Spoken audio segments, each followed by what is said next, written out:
Oh, wait, no longer greatness has arrived. Welcome to the Trophy Room, a PlayStation podcast made by the players for the players. I'm your host, Joseph, aka Mr. Badbit, and it is here where me and my best friend Kyle talk about the latest, the greatest in all things PlayStation. Of course, you can listen to this show wherever you find your podcasts and the video version at the Trophy Room Show. If you like what you hear, please consider dropping us a 5-star review over on Apple Podcasts. You could plop us a follow and review over on Spotify, and you could toss a buck our way over at patreon.com/PS Trophy Room. And so with all that said, and with all that out of the way, returning the greatest co-host who ever is, whoever will be, Mr. Kyle Stevenson. How are you, sir? I am doing so much better. Yeah. Thank you. I want to, first and foremost, shout out everyone who sent me well wishes.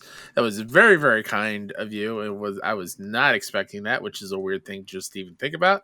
But yeah, feels good. I didn't even listen to last week's episode because like Luke's the worst. You know, right? Dude, I know he really sucks. But Luke, thanks for stepping in. Appreciate you. But for anyone that doesn't know, we were gonna do it in like a split recording. Yeah. So it was like Tuesday night. I sat down. I think we were starting the show, and I told Joe beforehand, I was like, I feel a little off. Yeah. And then you were like, Kyle, just go. It's totally okay. I totally felt bad. I felt like I was wasting your time. Literally an hour and a half later, everything came undone. Oh no. It was bad. Yeah. But we're here now. Yes. Feels good. Horizon is out. I played Horizon. Bugs and all. We'll talk about it later. Dude, we have so much to talk about. Like the Uncharted movie, you've seen it. You have a segment you want to bring up on this show. We're going to be talking about Call of Duty 2023 delay, the first look at PlayStation VR2, Street Fighter's long and hard reveal, and Shadow Warrior 3 comes to PlayStation Now, and I played Elden Ring early. There's so much to talk about. But Kyle, you literally texted me today. You're like, I'm back. I'm feeling some energy. I have a new segment, a new icebreaker that I want to throw at you. And I'm like, what is it? And you're like, wait and see. So here we are. What do you got for me? Yeah. So I think a lot of people, when they think of video game movies, right, they think not the greatest. It could be, why do they even do this? Yeah. And on one note, I would agree. Some of them are really, really bad, and like the Resident Evil one. Exactly. Well, that's what I had it all planned out, and it just unraveled as I began talking. I watched that the other night. That was god awful. I'm sorry for those that liked it. I really am. That is the example of things of video game movies done very, very wrong. Mm-hmm. I think we're talking about Resident Evil: Welcome to Raccoon City. All the characters are there from 1 and 2. It had some great ideas. Joe, you haven't seen it, have you? No, I've only heard bad things. My favorite, there's 2 favorite bits because it's so contrasting to Uncharted, which I absolutely loved. Oh, nice. It was really, really awesome as a lifelong Uncharted fan. Yeah. Really well done, and I'm very excited for the future of Uncharted on the big screen. Okay. Because they definitely leave it open, and I'm very excited about it. Also, I've just fell in love with the characters Joe Braddock and Chloe, the actresses that play them, because my God, they're gorgeous. Oh yeah. But Resident Evil, there's 2 things. One, the iconic scene of the trucker, right, with the burger, from RE2, that's in this. But the way he crashes right in front of the police station. Okay. And Leon is sitting at the front desk. And the explosion is literally 15, 20 feet away from him, and he has a Walkman on, and he doesn't hear it. He doesn't react to it. He's just listening to his Walkman. Yeah. First day on the job, he's a rookie. And then he only notices when the trucker is walking in the police station, fully on fire, up to the desk, and then he's like, he hears a noise, and then he takes the headphones off. Like, okay, cool. And they only had one, Joe. One hero zombie. Oh god. Like that looked really good, and as the iconic zombie from RE1, from what my understanding is, every other zombie did not look good. It was very baffling, and I'm sorry for those of you that loved it. I really do. But I thought it was really funny. I saw that, and then I saw Uncharted, and I was blown away by Uncharted. Yeah, wow. And excited for the rest of the PlayStation Studios stuff. Mm-hmm. Dude, how was seeing that intro in the big screen? So I missed the intro. Damn it, Kyle, you have one job.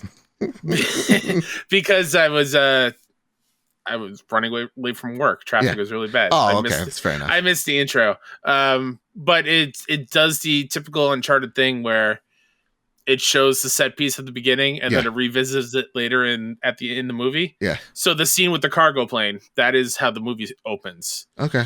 It felt Uncharted through and through. Tom Holland is a great Nate. Yeah. Wow. Give it up to Mark Wahlberg as Sully. Really? I thought he was pretty good as a younger Sully. Okay. Yeah, everyone did a very, very good job. Wow. Oh wow. I was not expecting glowing praise for Marky Mark.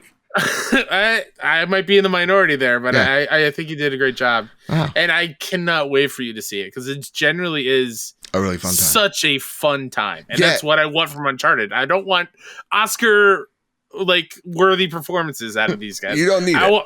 No, I want to go and have a great time. Yeah. And this was the best bits of every Uncharted on the big screen. It was great. Nice. That's awesome because I saw the audience score versus the critic score, and it's critic scores at 40 and the audience scores at 90. It's nuts. Yeah, it's a great time. And there's so many really cool references to the games. Okay. That will just fly over everyone else's head. But you'll catch I was marking out the entire time. That's awesome, dude. Oh, there's the Naughty Dog logo. It's hidden right there. That's cool. Yeah, it was a good time. That's awesome, dude. I'm so glad you liked it. I'm excited to go see it. I'm thinking about probably this week going out and giving it a good old college try. Yeah. Middle of the day type of stuff. Sure. That being said, there you go. That's the Uncharted movie. We're giving it. What's the trophy level on that? Bronze, silver, gold, platinum. You think it's bronze? Go out, have fun. Silver, all right, it was good. Gold, you need to see it. Yeah, I think it's a gold. Okay. Yeah. You need to see it on the big screen if you're comfortable and safe to do so. I'm not going to push that on anybody.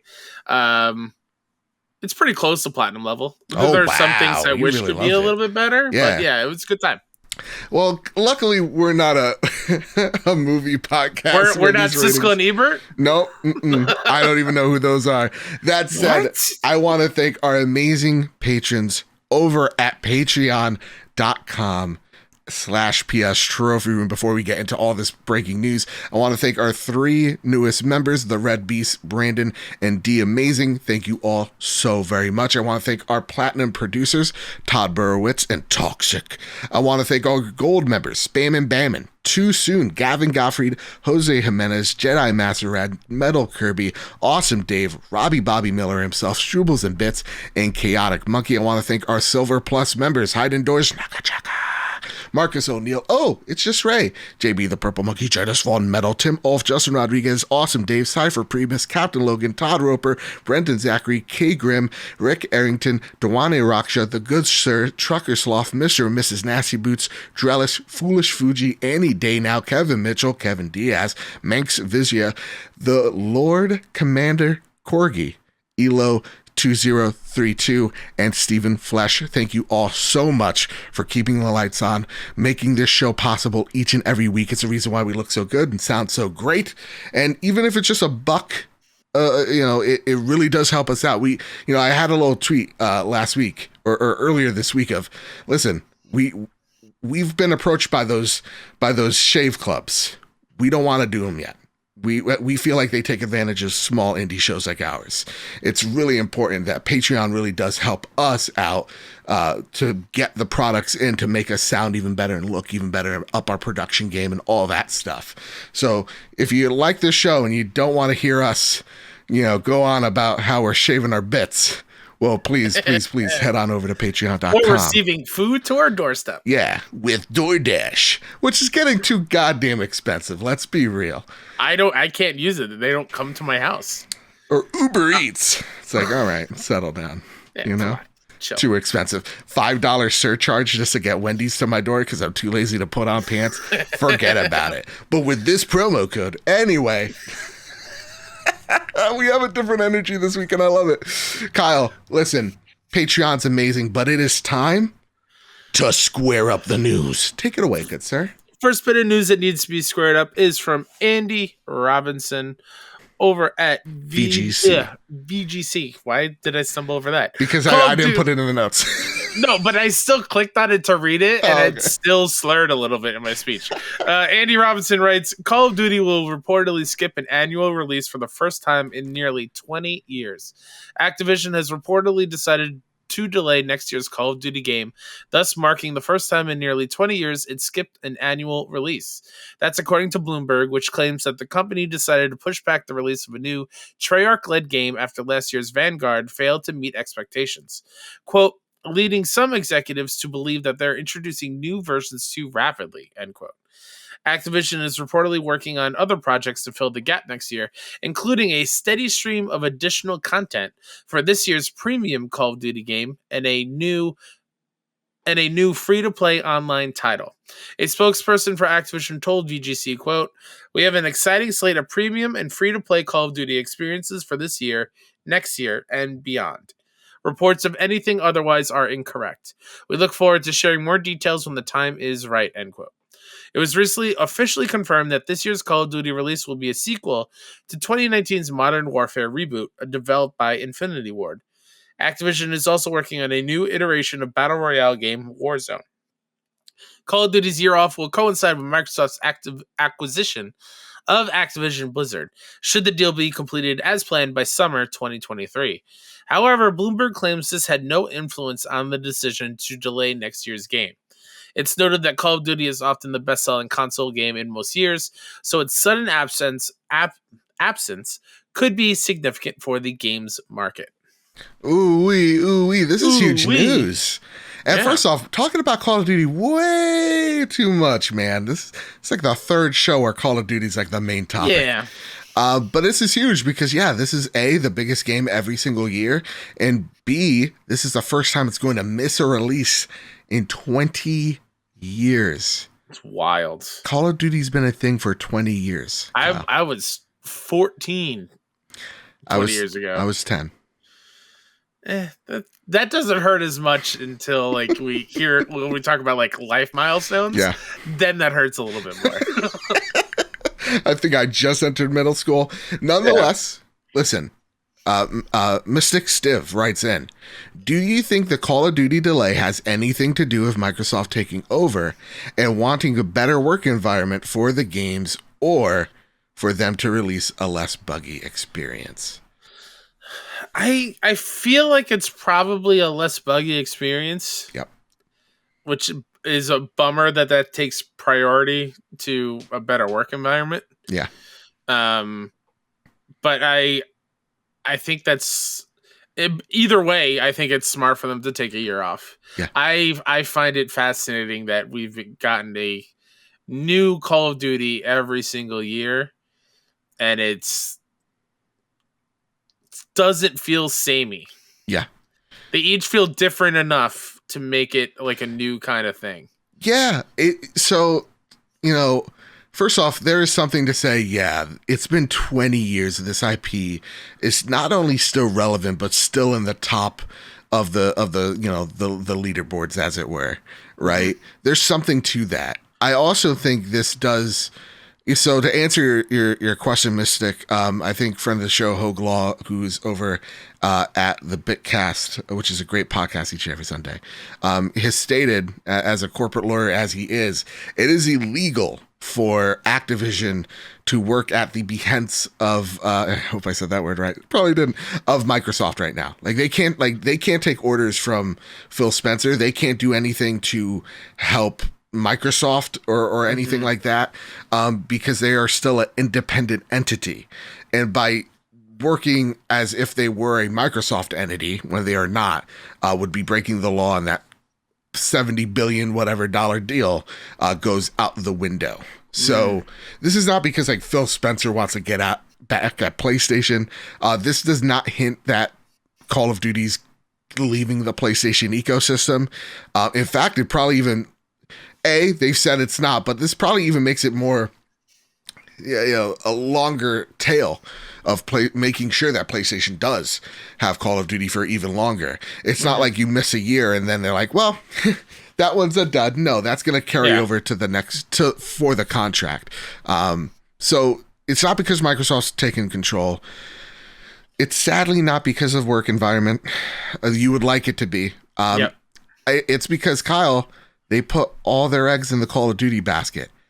Every single major developer that they have is working on these games because the pipeline to make this game has been just so stressed by the global situation that we live in right now, that it is impacted this company so much that they had to seek out a buyer because they did not have the infrastructure themselves to make this possible.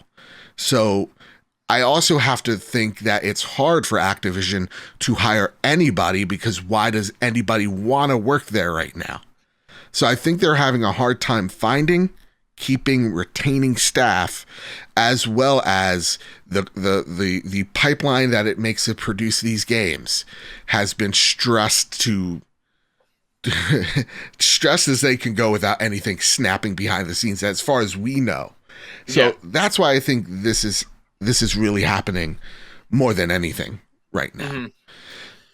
Now, Kyle, my question to you is, what pressure does this put on this year's Call of Duty? Because this is next year. This is 2023 we're worried about, right? This is now, we got Warzone, we got Call of Duty Modern Warfare 2 remake, we could call it, coming out. Does this put now even more pressure on that game to succeed long term, not just a 1 year, but 2 years out? I feel like it puts more pressure on the Warzone side of things. Yeah? Because I feel like that is the more long term thing. Because if I'm not mistaken, what was it, 2019's Modern Warfare, right? Yeah. That had a very single player focused narrative that I think a lot of people enjoyed. Like you enjoyed that single player. Yeah, I was surprised how much it did. Yeah. So I feel like they'll go to the Modern Warfare 2 this year and play it like a normal Call of Duty is, but I think Warzone is the one that they need to make sure can carry the gap until there is a new Call of Duty. I think that just makes sense because that is like I feel like that makes a ton of money in itself. It does. Yeah. Yeah. So, yeah. Yeah, I think as well when it comes to the I think it's going to put stress on the communication between Infinity Ward and Raven and the sub studios on top of that to communicate with each other of like, hey, can we put this skin in the game? How do we integrate these two pieces of content with each other long term? Yeah. And what I'm really hoping is that, look, Warzone is going to be forever on PlayStation. They said Call of Duty, the franchise itself, forever on PlayStation, as we know, or, indeterminate date. I think what I'm hoping is that this eliminates Call of Duty having to be a yearly release. I think we're taking a look at it right now going, well, why do we need like these games are proven, Halo, Call of Duty have proven, Fortnite, that these games are platforms and they can live long term. How many times has Fortnite changed the map or changed the way you even play without having to put a 2 at the end of that game, right? I mean, look at how the benefit that Assassin's Creed got taking that year off. Yeah. When we got Odyssey, and you loved Odyssey. A lot of people loved Odyssey because that fatigue of an Assassin's Creed every year was gone. Yeah. And it did wonders for that. It makes you miss it. And think of it being in the marketing field going, oh, this is the return of Call of Duty and making a spectacle out of what really is just a year gap. Yeah, You know, exactly. it's kind of like the Mandalorian. It's like we miss him and then we see him in a show and you're like, oh, I missed you, you son of a gun. Yeah. Oh, you're gonna make this Boba Fett show better. It's like you don't know what you have till it's gone type of deal, and when it returns, you can make a big deal out of it. So I actually see this as a really great news for Activision Blizzard, as they could kind of now test for the waters themselves of, hey, maybe we don't have to do this yearly release and relieve steam off of its developers. And maybe even crazier thought, all these sub studios could then maybe go off and make their own games. Oh, crazy. You know, maybe crazy Toys for Bob could make a Spyro game again. Oh, man. A Crash game. It'd be beautiful. So, yeah, I don't see this as like the end of days scenario. I actually kind of see this as more good news than anything. Yeah, same. Yeah. My question to you, sir. Okay, go. What's taking that spot next year for best-selling game of the year if there's going to be no Call of Duty? Oh, Kyle, this is why you're the best goddamn co-host. Let's look at the crystal ball. Think about that. Yeah. What's going to take that spot? Like, granted, next year is very much up in the air of what's coming out. Yeah, that's true. That is really true. I never even thought about it. Like, is it just going to be the next-gen version of Grand Theft Auto 5? Oh, God, please no. Because that's coming out this year, like in a few weeks. You know what would be really crazy? What I would really, like, this is a PlayStation show. Yeah. Spider-Man's supposed to come out. That's a great call. Spider-Man, I think it sold 20 million units like that. Yeah, it was crazy. So just think about it. If the global supply chain is hopefully, fingers crossed, fixed by that end, we're getting PlayStation 5s out there. I think that could definitely be at least in the top 5. But when I think about like yearly releases, it's going to be boring, but it's probably like a Madden or a FIFA, right? Yeah. Or an NBA 2K. Yeah. There might be a sneaky like Mario Odyssey 2. That hop in there because of how many Switches are out there. True. We forgot the sheeple that are Nintendo fans. You'll buy anything, and they'll like Nintendo's like, you have a week to play this game, or else we're taking it off. Oh, sorry, Nintendo, here's $60. You know, and then putting in something called Malfo mode, and we're supposed to be praise them. Yeah, for this pink fluff sucker. I hate him. So yeah, no, that's a really good question, because honestly, the big question too is like, what does the slate even look like next year? Because even 2022 after Elden Ring, what's here? I mean, I'm just thinking as like PlayStation side of things. Other than Spider-Man 2, God of War is the next, other than Gran Turismo, the big one. But after that, what is everyone else working on? I guess we'll maybe find out in our... Are we getting an Uncharted game next year? I guess we'll find that in not this news story, but the next one. Hey! Hey-o. That said, enough Call of Duty talk. I'm done. I'm tired of it. It's time to get to the brass tacks that is. We finally know what the PSVR2 headset looks like, Kyle. Take it away. Good sir. Sammy Barker over at Push Square writes, here's your first look at PS5's PSVR2 headset. Like so much of PSVR2's build-up thus far, Sony has just unceremoniously dropped images of the final product online. The headset and redesigned PSVR2 Sense controllers match the design aesthetic of the PlayStation 5 with a dual-tone white and gray finish. Quote, you'll notice the PSVR2 headset has a similar shape as the PSVR2 Sense controller, taking on a matching orb look. Hideaki Nishino explained on the PS blog. The circular orb shape represents the 360-degree view that players feel when they enter the virtual reality world, so this shape captures it nicely, end quote. Nishino added, quote, when our design team created the PS5 console, they also had the next generation VR headset in mind, so you'll notice some similarities in the look and feel. The PS5 console has flat edges as it is meant to be displayed on a flat surface, while there was more emphasis on adding roundness to the design of PSVR2 headset, since it is meant to have constant human contact, similar to the rounded edges of the DualSense controller and Pulse 3D headset. We already had a lot of positive feedback on the ergonomics of the first PSVR headset by carefully balancing the headset weight and having a simple headband that can be adjustable, so we kept the same concept for the PSVR 2 headset. Nishino continued. Other features, such as the headset's adjustable scope that places the scope area closer or further away from the face, and placement of the stereo headphone jack, also remain the same, so players will be familiar with it, end quote. There are new features, though, such as a lens adjustment dial, which will allow you to further optimize your experience. Perhaps most importantly of all, it's lighter and slimmer overall than the original PSVR headset, which is pretty impressive considering all the additional tech packed into this thing. Quote, it was quite a challenge to create a slimmer design with new features added to improve upon our first headset. But our design and engineering teams proved this could be possible when we saw the final design, Nishino beamed.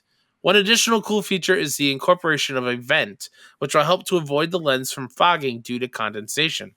Quote, I worked on many design concepts to achieve this, and in the final design you can see there is a little space in between the top and front surface of the scope that contains the integrated ventilation. So sorry. Senior art director Yujin Morisawa explained, I am really proud of how this turned out and the positive feedback I've gotten so far. I hope our PlayStation fans will also agree, and I can't wait for them to try it out, end quote. Oh, and remember all those tiny little PlayStation symbols on the DualSense controller which add texture to the plastic? I do. They're back with PSVR2 on the front and back bands. Of course, there's still no word of a price or release date, but PSVR2 games are slowly starting to get announced now. Ooh-wee. Kyle. First off, take a bow. That was such a read. And, usually I don't want to do like big, long articles like that, but there was so much poignant information to it. Yeah. And you at some point, my throat was like, Kyle, it's like, I can't keep up. Take a week off again. You earned it. I want to just highlight something I thought was quite funny, and Please. I almost stopped reading to just have a little chuckle. When they're talking about the difference between the PS5 design and the PSVR, why do they make it sound like the PS5 was designed not to be loved? They're like, it's a flat surface, don't touch it, just look at it. It doesn't deserve your love. The PSVR, though, constant contact with the human touch. It's like, oh, okay, that's weird. Right. Poor PS5. I love you, curves and all. I know, right? It's that being said, this headset. Oh boy, this headset. We got some questions in about it. Rick the Welsh Run writes in, what are your thoughts on the design of PSVR 2 now that it's been announced? Do you think it will be a 2022 release? And will it be a day one purchase for you guys? I gotta feel those headshots. Oh, Jesus, Rick, you. No, thank you. You masochist. Shoot me in the head harder. Make it a 50 cal bullet, you coward. Like, oh my God. Oh, God. Oh, I want to feel my torso rip. Rip and tear. Until it is done. All right. Gore porn aside, Kyle, what do you think here? What do you think of this design? Look at this beautiful boy. I love it. Yeah. I think it's wild that it's lighter than PSVR 1. Yep.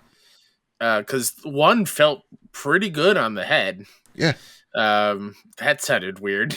Pretty good on the head. It felt great. But yeah, so it's gonna have turned into a very different podcast. Unfortunately, we are talking about phallic shaped things later as well. That's a different spoiler. That's a whole subsection of the VR world that we don't talk about here. Yeah. But yeah, it looks like it's comfortable. I hope that the back band, the adjustment dial, feels a little bit more sturdy, because I think on the first one that got worn out very quickly for me. Yeah. So I hope that that's a little bit better. I just need to put it on my head, and I need to see how the difference of, like, I think with Oculus Quest and my experience with PSVR, they're both great, but it feels like I'm wearing very thick goggles. Okay. Like you see the edges of the on rings. The Quest, you said? A little bit, yeah. Okay. And so, like, if these are having bigger lenses, and way to make them different, I wonder how much more immersive that's going to be on this thing. Yeah, I love the design personally. I think this looks sleek. I think this does look like the next evolution of, and something that does stand side by side with the PlayStation 5. And I do like how they are still staying true to the two-tone. They're like, no. It's black and white. Suck it, D-Brand. That's what this is, right? We don't care what you guys say. That being said, I'm with you. The dial hopefully is a little bit better. The one thing that impresses me the most is ventilation. I like how first off, PlayStation is very much like, all right, what's the shit you didn't like about the last one, and we're gonna check off each one to make sure you like this one. Because the ventilation was an issue. I fogged up crazy. My head, my noggin gets hot.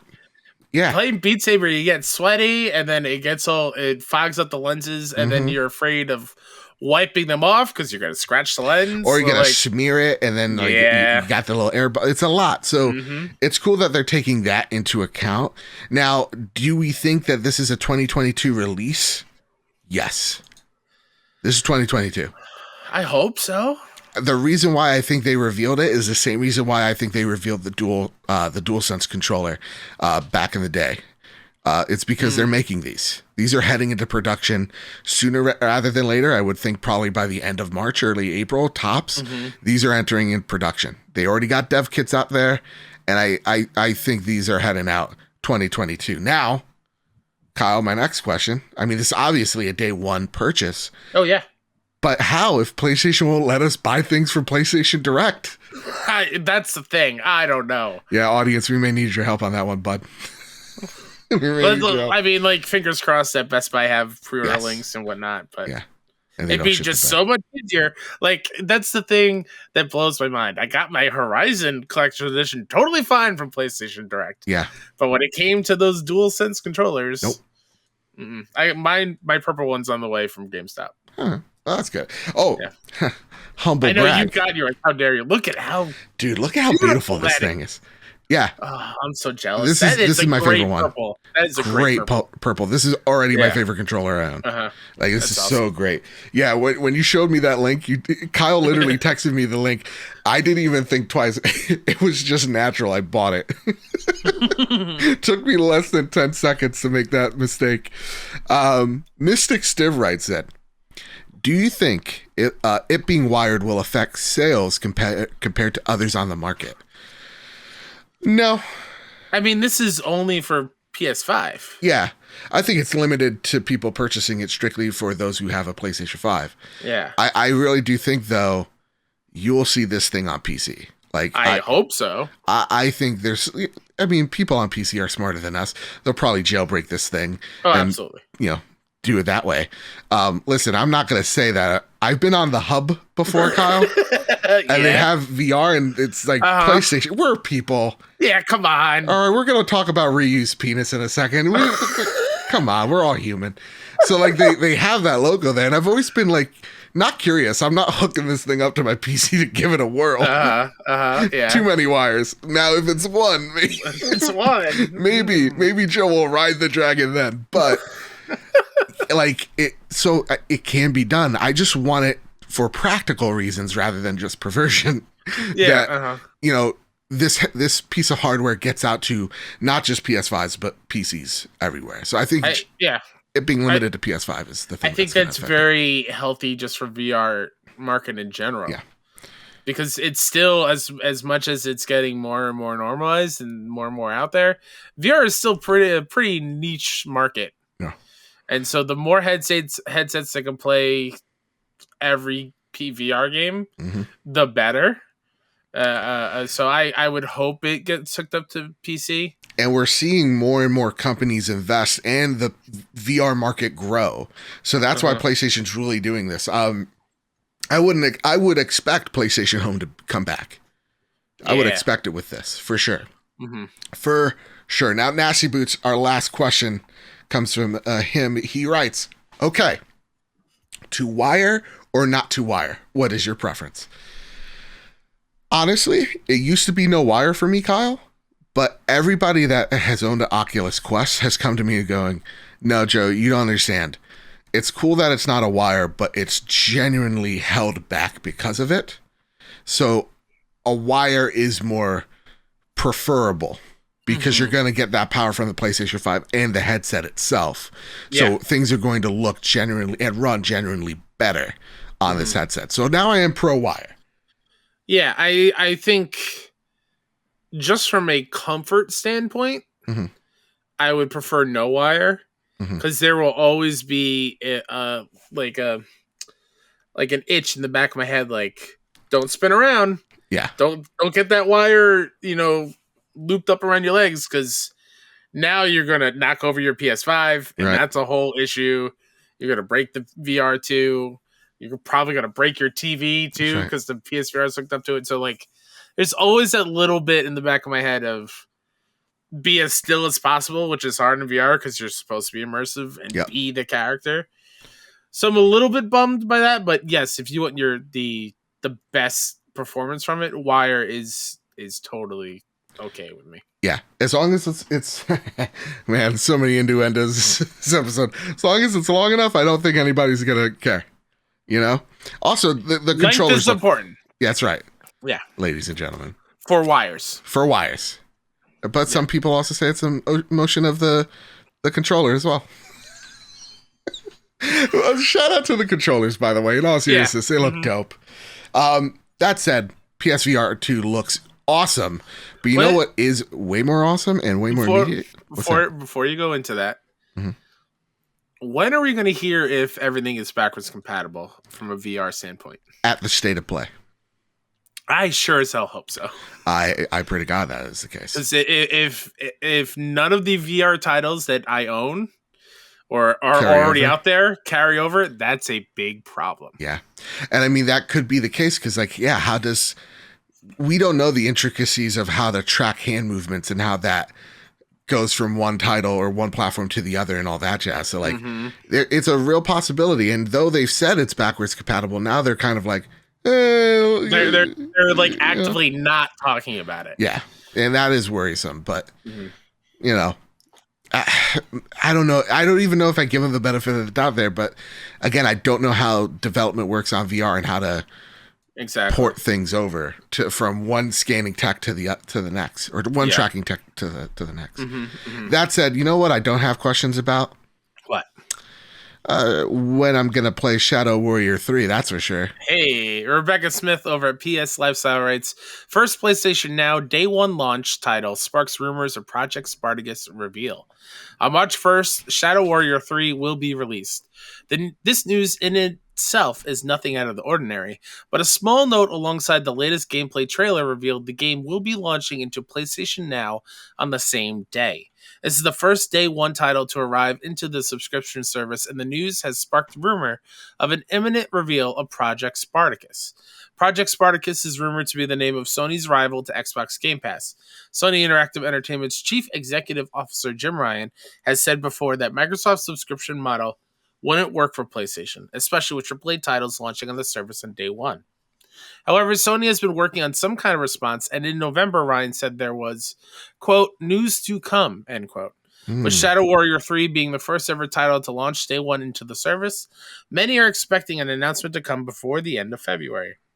Previous rumors have claimed Project Spartacus will be a monthly subscription service on the PlayStation 5 and PlayStation 4 that allows access to a library of modern and classic PlayStation titles. Both PlayStation Plus and PlayStation Now are expected to be merged into Project Spartacus, while there's also expected to be some form of cloud gaming involved too. Sorry, I was sniffing into the mic. I noticed it. Kyle, stop the comments. I get it. Okay. Kyle, first off, this is the first game day and date on PlayStation Now, Shadow Warrior 3. Yeah. Playing it Day 1? Yeah. Yeah. I'm not very good at Shadow Warrior. Sure. Because it is, if you're not familiar, it is very fast. Yeah. Think like old school Doom or new Doom, really. And if you played Ghost Runner, okay, that kind of speed. Oh wow! All right. But from everything we've seen of Shadow Warrior 3, it looks gorgeous. Yeah. And the first two games are pretty good. Yeah. So I'm excited. That's a big get. Yeah. Now, it is only the PlayStation 4 version because, as PlayStation has stated, PlayStation Now is a PlayStation 4 service. Yeah. Right? This does give credence to the rumors that we're going to see Spartacus soon. It's imminent. It's maybe in March, as all signs point. But for every leaker, there is false information as well. So take it with a grain of salt. But my question for you here is this Sony's way of testing to see if a day and date service works on their platform? I don't think it's a test. Oh, really? I think this might just be the thing going forward with certain indie games. Yeah. Specifically Devolver, because didn't PlayStation Devolver, aren't they in cahoots a little bit? Yes, PlayStation has, I think, like a 5 to 7% stake in the company, which is a big stake. So I think using that publisher's titles as an added benefit of PlayStation Now or whatever Spartacus might be is a good way to get it rolling. Yeah. And then, I guess in a way, use it as a test going forward with other indie games.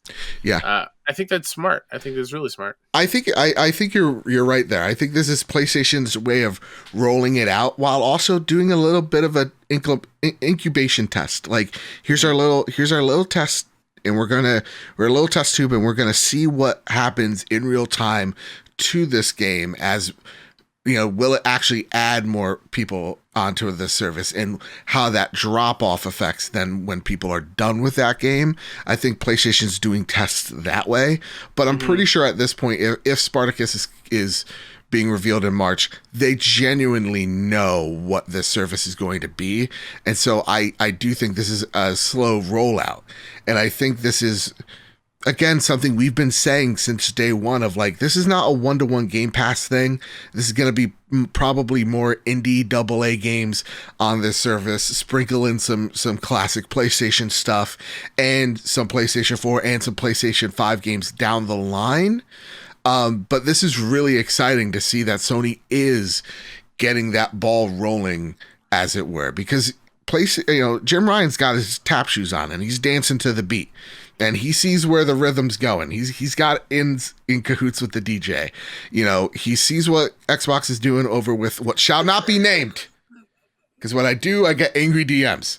And they're just like, hey, we can do what they do, but we can do it slowly and gradually over time, and to get our consumers acquainted with what they can expect from us, slowly but surely drip feed this in.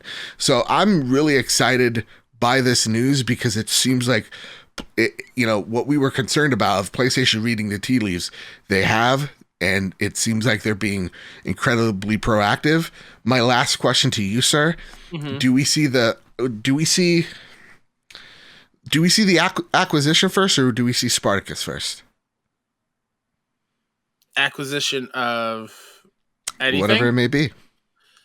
Ooh, I wouldn't know. Question. Or do I? Wink, wink, nudge, nudge. Wink, wink, nudge, nudge. Spartacus first. I don't want to be a square about it. Stop it. Don't start rumors. But I don't want to cap for something that may not be the case. Oh, God. That's not where I'm from. That's quite the character arc. I'm sorry, what was your answer? I generally don't know, guys. Please don't message me. I forgot what I even said. Spartacus or acquisition, yeah. Yeah, I think Spartacus first. Oh god, I snorted out. It was a good laugh. Yeah, I generally think Spartacus is probably first. And whatever the quote unquote response is probably in April or May, Yeah. Seeing how expedient Microsoft was with Activision, where their talks started in November and was announced in January, we probably assume that PlayStation's been whining and dining some folks, and they're in that talking stage. And so probably by May we should know who is or isn't on the table. Yeah. That said, exciting. I'm definitely going to be picking this up day one, or trying it out rather, on PlayStation Now, because it's becoming a better service slowly but surely, and this is really awesome to see. And I have permission to talk about PlayStation Now, and so I will. It's a way better service than people give it credit for, and it's getting better by the day. 100% agreed. Yeah. All right, now let's talk about the long, hard, and throbbing news. Oh, God. That is Street Fighter Oh, my God. Of all the camera placements for a reveal, why, Capcom? Matt Kim over at IGN writes, Street Fighter 6 officially announced. Wait, I'm sorry. Everybody, get your knee pads out. It's about to get real. Oh, my God. All right. Hadouken! That's right. Tongues out, eyes up, everyone. After 6 years and 2 updates, Capcom is finally moving on from Street Fighter V and has officially announced Street Fighter 6. As teased through a Countdown website, Capcom has officially announced Street Fighter 6 following the end of the Capcom Pro Tour fighting game exhibition. The countdown was supposed to end at 9 p.m. PST, but remain locked until the end of the stream. Capcom says more info for Street Fighter 6 is coming this summer. The short teaser revealed a beefed-up Ryu as he faces Luke, the 45th and final character for Street Fighter V, who is teased to be in the sequel. The announcement for Street Fighter 6 also coincided with the 35th anniversary of the franchise. Capcom also announced the Capcom Fighting Collection, an anthology of 10 classic titles, including the full Darkstalkers series. The Capcom Fighting Collection will be released on June 24th, 2022 for PS4, Nintendo Switch, Steam, and Xbox One. Oh man, that was, God bless you, best co-host right here. Oh reading through that, I literally was dying. I had to mute the mic. Nagachaka writes in, did Capcom mess up Street Fighter 6 announcement, or does the internet just love to hate on things? All I'm seeing on the comments is how the logo is boring and there's something big in Ryu's pants. That was Nagachaka, that was not me. And how some and how about some Resident Evil announcements?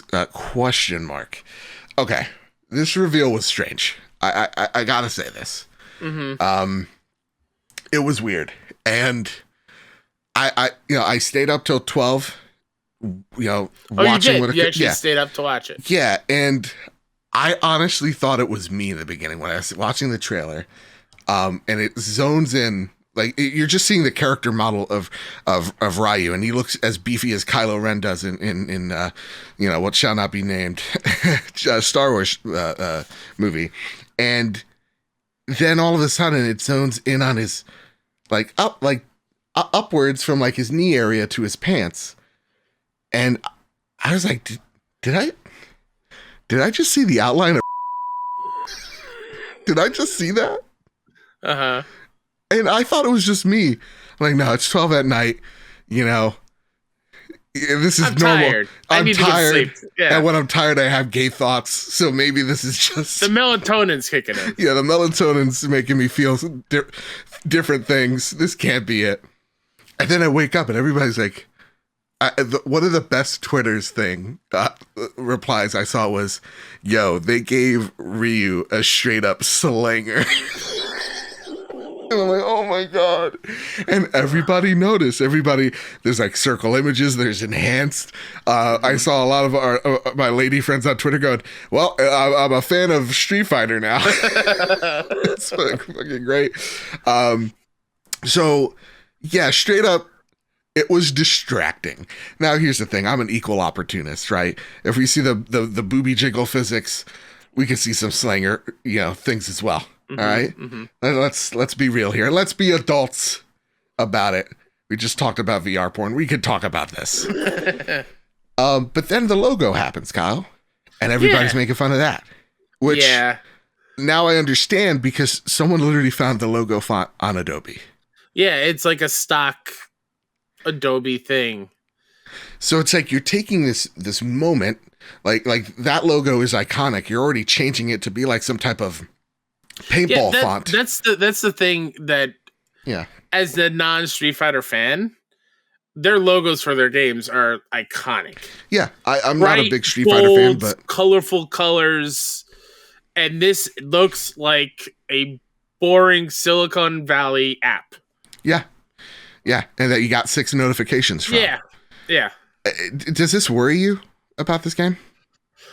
I don't know if I can be worried about it, because I am not a fighting fan. Sure, fair enough. But it's wild to see that is the direction they went. Mm. And also, like, my mind, because I didn't have to watch it. I've only seen the images. Yeah. Or the image. Let's be real. The only image that matters. To me, honestly, going through my head, they make it look like they are kaiju.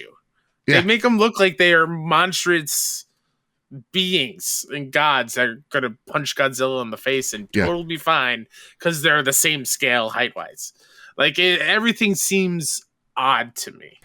And as far as like Nagachaka's question, I feel like this is just the internet these days where everyone overhypes things. Like, yes, I was hoping for some RE stuff. Yeah. It makes sense that it's Street Fighter 6, more sense than anything RE, really. But it's the age we live in. You're right. Yeah, we overhype things. We get too excited, and then when it doesn't live up to the expectations we put ourselves, we like flame it for whatever reasons. It's not fair to them. That being said, this does worry me, just because of the logo. Because like, why change something so iconic? That does scare me a little bit. I'm not gonna lie, because I know nothing. Like Clear Rings writes in, are either you excited for Street Fighter 6? Do you have any fighters you want to see in the roster? Give me. I think the guy's name was like Blanca or whatever, like the green dude. Blanca, yeah, dope. Give me him. He had this like cool thing where like on the Game Boy Advance version, he like ate people or some shit. It was dope. He does the thing. If I'm not mistaken, he does the thing I love that Colossus does in the X-Men arcade game, when like that energy burst comes out of him, and that was Colossus's special in that game. That's super cool. I'm a big fan of E Honda. Okay. Because he does like the 1,000 slaps and like do you remember the slap move? Yeah. I love as not a fan of the series, I love all the fighting moves. I know the moves. I know the characters. Yeah. I mean, I'll shout it out. We talked about it at the beginning of the show. I generally really dig the Street Fighter movie. I know it's not a good one. I have a great time when I watch that movie. Yeah. I bought the steelbook a couple weeks ago.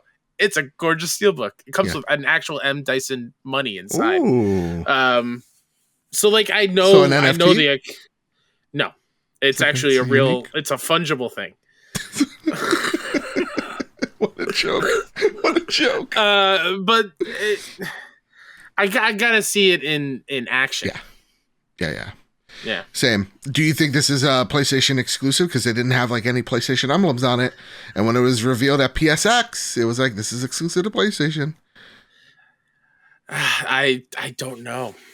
So, I mean, 5 was console at least, right? Yeah, it was console, and maybe that made it suffer a little bit. But at the same exact time, PlayStation owns Evo. They seem really passionate on getting fighting games on PlayStation in terms of like, what do you think? You're thinking of PlayStation. So it would be really weird if they let Street Fighter go. But maybe if you're Capcom, you're like, listen, it did hurt us, so we're not going to risk it for the biscuit again. Yeah, I could see it either way. And in all honesty, I wanted it on as many platforms as it can, so it could succeed. Yeah, the fighting collection's cool. Yeah, that's neat. That's neat. I've always loved Darkstalkers from Far Away because the characters look super cool. That's the one that has Morgan, and I know, that's why you liked it. All right. I mean, come on. It's that kind of episode today. It really is. But that is a cool like little compilation kind of collection thing. Yeah. Well, there you go. Street Fighter 6, reused dong. Who would have guessed it? You know. Also, just really quickly, I'm thinking of this reveal compared to the Mortal Kombat reveal at the Game Awards. Yeah. And just how different and more hype the Mortal Kombat one was. Yeah, I think Mortal Kombat, maybe someone out there, let us correct us, think is probably bigger, way bigger at this point. You think so? Oh, at this point? Yeah. Yeah, maybe. Yeah. I'd be interesting to know from a fighting game fan of like which IP is more revered. Yeah. In the fighting game circles. I still think it's Mortal Kombat. I don't know. Let us know. Yeah. Let us know in the comments because we're big dumb idiots. And I'm like, there's a Mortal Kombat movie, so who knows? No, sure. That said, Kyle, let's talk about Ubisoft and more things being up for sale, shall we? Andy Robinson over at VGC writes, Ubisoft says it can stay independent, but would review any buyout offers. Ubisoft has told investors it believes it can remain independent amid the recent trend of consolidation in the games industry. M&A activity in the mergers and acquisitions activity in the games industry hit a record $85 billion in 2021 and has been forecast to reach $150 billion this year, with huge deals such as Microsoft Microsoft's acquisition of Activision Blizzard and Take-Two's buyout of Zynga, having already been announced in 2022's opening months. Asked in an earnings call on Thursday if Ubisoft believed it would be able to guarantee access to the various gaming platforms it releases its games on in the future, should it resist any of the consolidation happening in the industry, CEO Yves Guillemot said he believed it would. Quote, "We will continue to have access to all of those platforms because all of the platforms need great content. If we are continuing to do great content like we do today, we will be able to access all of those platforms," he said. If we look at Nintendo, we are the number one third-party publisher on it. Nintendo is interested in everything we do, and we are even developing games with their brands. So the collaboration exists, and it is very fruitful, end quote. The exec said he believed Ubisoft could remain independent, but that any offers to buy the company would be reviewed in the interest of its stakeholders. Quote, "We have always taken decisions in the interest of our stakeholders, which are our employees, players, and shareholders. Ubisoft can remain independent. We have the talent, the financial scale, and a large portfolio of original IPs," Guillemot added. Having said that, if there were an offer to buy us, the board of directors would, of course, review it in the interest of all stakeholders, end quote. CFO Frederic Duguet added later in the call, quote, "We will not speculate on why people haven't made any offer," end quote. Guillemot ended, "or if any offer was made," end quote. That's a very interesting quote there at the end. You really think so? We will not speculate on why people haven't made any offer? Gotcha. Like, why would he say that? Yeah. Why don't people love us? Why don't people want to buy us? Yeah. Phil, is it something we said? Jim, guys, is it our toxic workplace? Is that right? We have all these great people here, you know? Yeah, no. So, real talk. A lot of people are like, "This is a non-story. They have to review it." So it's not like something that this is newsworthy just because they said, "Yeah, we'll look at it." They generally mergers and acquisitions. You got to take a peek. You got to take a gander. If anyone offers you billions of dollars, yeah, go look. You gotta think about it. Yeah, look at this bag, and they're like, "How much is it weigh?" You know. It's like Is this a Ryu Slanger? Is this a awesome Dave Banger? What are we doing? You know what? I'm going to ban you from saying Slanger. Nope. This is my word. There's only one ANGR word that needs to be on this show. That's banger. I'm fighting for Slanger. Let's combine the banger slangers. You know what I'm saying? Oh, loud, sir. The banger slanger room. That's the new name of the show. God damn. Yeah, so like this part doesn't surprise me. I like what they're like, "Hey, listen, we work with everybody. We're the largest publisher on Nintendo, or third-party publisher on Nintendo. Very fruitful relationship." So honestly, it generally seems like Ubisoft isn't up for sale. And I mean, at the end, I think that end quote is very telling, where it's just like, nobody's made us an offer. Mm-hmm. And I feel like when Guillemot added, "or if an offer was made," and that was kind of like the fix. But yeah, I think so you take them off the board then, right? I do take them off the board. Okay. And if I'm PlayStation, it then ends up being three companies. To me, like three big ones. It becomes Square Enix, Capcom, Square Enix, and I've been hearing rumors. I would like to give this person credit, but I genuinely don't know. CD Projekt. Really? Yeah, but I wouldn't want that. Yeah. So again, I think it's, you know what? Let's give it to Special Nick over at Xbox Era that said it, because he always brings all the PlayStation stuff and somehow runs an Xbox show. You know? Yeah. Goodness gracious. We need to break some Xbox news and take his right. Thing. Like what did like Microsoft buy? Today, Skype 2. I don't know. But yeah, no. So I think we take them off the table. I think, again, if there's like a response, I think it all comes down to friendships, and I think those friendships are in Japan right now. Yeah. Mm-hmm. That being said, that's it. No more acquisition talk. Okay, acquisition season will come. It goes, just like the acquisition season doesn't fear the Reaper. Let's just say it like that. Kyle, it's time for some flash news. You ready? Have you heard this? Have you seen this? I'm ready. All right, gotta run fast. The Uncharted movie has made over $104 million over at the weekend box office. Sony Pictures chairman and CEO Tom Rothman is quoted to say this to employees: with over $100 million worldwide this one weekend and a 90% positive audience score on Rotten Tomatoes. He sounds like a person that say tomatoes. Uncharted is a new movie hit franchise for the company. This marks a great victory for every single division of the company, and as a film, our first major product entirely shut down in the advent of COVID.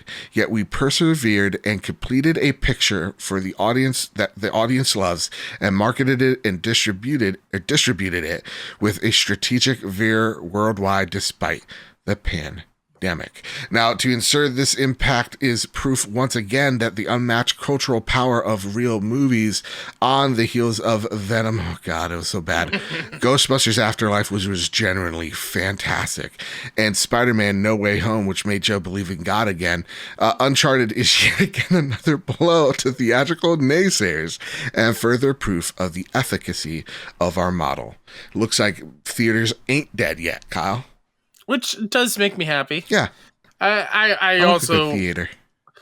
I will say, yeah, being able to just watch something brand new at home, yeah, it's pretty cool too. Pretty cool. Also, when you're trying to watch Spider-Man and there's kids in the theaters, you wish you could taste them. Oh, that was my biggest gripe when I saw Uncharted. So I had a middle seat in a perfect row, and there was a family to my left, or a group of friends, the entire movie just talking. Not like a loud talk, but like a loud whisper. They're like, you guys need to shut up. Here's the thing. If you have your phone on during the theater and while the movie, and like, it's not like, listen, I understand an emergency. And if I see you hovering and you're like, oh shit, let me read this. Like Nana's not doing well or something. Fine. But if I just see you nonchalant on your phone and you know it, I'm going to call you out. I'm that person. I am the hero of the theater. I want to be the hero of the theater. I don't have the balls to do it. You should see me in the theater. You'd be like, holy shit, Joe is such a badass. I did it once in high school, and afterwards I was like, oh, I don't. Bro, I will walk up to you. I am that type of. You're ruining this for me. So yeah, no. I don't mess around with that. I paid $20 good whole dollars for this. Again, I wish the Alamo Draft House wouldn't just throw people out, but just tase them, like a cattle prod them, Hey Kyle, have you seen this? Have you heard about this? Horizon sales are pretty good. Horizon Forbidden West was comfortably number 1 on the UK box charts, if that means anything to anybody. The game is the second biggest PlayStation 5 launch so far, behind the popular launch of Spider-Man Miles Morales, and just ahead of FIFA 22. Just like Spider-Man, the new Horizon was launched on both PlayStation 4 and PS5. 68%, of the box sales were on PlayStation 5, with the remainder on the older PlayStation. Horizon Forbidden West launch sales were down, however, 35%. Compared to its predecessor, the 2017 Zero Dawn. However, data does not factor in digital sales. That comes later, as digital market has accelerated significantly in the last 5 years. That's right, I'm all digital now, BB. Digital download data will be released in the later week. Whoa. And this is, again, considerably lack of PlayStation 5 consoles. We might expect Horizon to rise up and down the charts as more machines become available. I think so too, Kyle. Yeah, I think so too. Is this, again, we talked about how PlayStation's ripping people off with that SKU. It should be $60. The PlayStation 5 version should be $60, but it is $70. Still outsold boxed version of the PlayStation 4 version. Yeah, that is pretty crazy. But if you get, I'm going to use this opportunity to get on my soapbox here. Okay. Are you telling me Uh-oh. that this is going to be the norm for collector's editions going forward? Where you give me a steelbook, and the steelbook, I mean, I'm going to say this right now. I knew going into it that there was no disc involved. I knew that ahead of time. But just looking at it now, I find it so incredibly frustrating that you're going to go out of your way to spend money on a giant physical thing. Right. Like, I have both of my Tremor tusks right here. It's right behind me, matter of fact. Because I'm a Mine came madman. Broken. My arm, the little guy's arm came off. That was super cool. Terrific collection edition. Some of the best statues PlayStation has ever put out, honestly. But the fact that someone is going to go out of their way to buy that physical thing, and only give them a digital voucher for the game, when it most likely people buying it physically, the collection editions, are physical media people. Like, I find it odd to me that you just won't just throw the disc in there. Like, or like, don't even bother putting a steelbook in that version. Whoa, no. I like the steelbook. Well, listen, man, the steelbook's for a disc. I get it. I'm also a little salty because I had to wait a full 12, 14 hours because my internet was being real bad and the download was taking forever. Like, I miss the days of popping in the disc when I get a new fancy collection edition and play it instantly. Hey, audience, just keep this between you and me. I just think Kyle needs better internet. Just needs to get over it. I mean, I do. I know that for a fact. When you have 3 girls in this house who are on the internet constantly, I'm sure that doesn't help. Cattle product, man. Anyway, so no, no, I think you have to, with digital being the advent, but you still want a collector's thing. Just like the thing said, this is accelerated drastically. So I think this is a good way of like, here's some collector's memorabilia. The steelbook is memorabilia, and here's a code. I get it. It's not perfect, but it is the future. And the last thing you want is to give 2 copies away and then someone sells it. You know what I mean? Devalues your statue and stuff. I'm telling you. I don't know. Anyway, nonetheless, hey, Kyle, got a question for you. Are you holding on to something? Yes. Prepare the drop. Here are the latest steals and deals coming from the PlayStation storefront.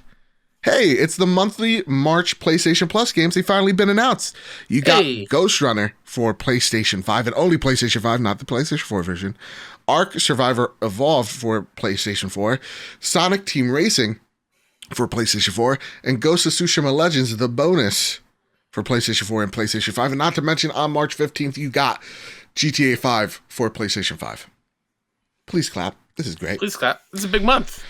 Big month. And the noteworthy releases is Elden Ring and Destiny the Witch Queen. Awesome Dave writes in, with Ghost of Tsushima Legends being on PlayStation Plus game for March, what are your thoughts on PlayStation giving us modes for standalone DLC as our included games? This would mean be 2 months in a row this month having Tiny Tina DLC from Borderlands 2 as an included hand, and keep up the slanger work, guys. No banger work. How dare you? Slanger. Also want to say slanger again.